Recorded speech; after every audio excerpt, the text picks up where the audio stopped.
नमस्कार मित्रांनो, तुम्ही बघू शकता आपल्याला कॉल आला होता आणि कॉलवर गेल्यानंतर आपण या ठिकाणी सर्च केलं तेव्हा त्यांनी आपल्याला सांगितलं की विटांच्या खाली साप जाऊन बसलेला आहे. तर या ठिकाणी आता आपण बघूया आपल्याला नेमका कोणता साप बघायला भेटणार आहे. सर्व विटा आपण हळूहळू एक एक करून बाजूला घेऊया. मला तर साप दिसलाय कारण माझी नजर खूप बारीक आहे. तुम्हाला दिसलाय का एकदा बघा. हा आहे इंडियन स्पेक्टिकल कोब्रा.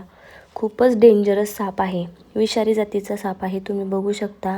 आत्ता आपण या सापाला रेस्क्यू करूया. ते गारवा आणि थंडाव्याला येऊन चांगला हा साप बसला होता. आपण बघू शकता की किती ॲग्रेसिव्ह आहे हा साप.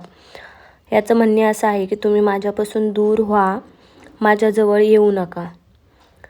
तर त्याला माहीत नाही आपण त्याला वाचवण्यासाठी चालू आहे. त्याला त्याच्या निसर्गामध्ये आपण सुरक्षित नेऊन सोडणार आहोत या ठिकाणी रेस्क्यू करून. बघू शकता नागाला ओळखणं एकदम सोपं असतं कारण नाग हा फणा काढतो त्यामुळे लगेच ओळखू येतं. या ठिकाणी आपण सर्वांना याची माहिती देखील दिली आणि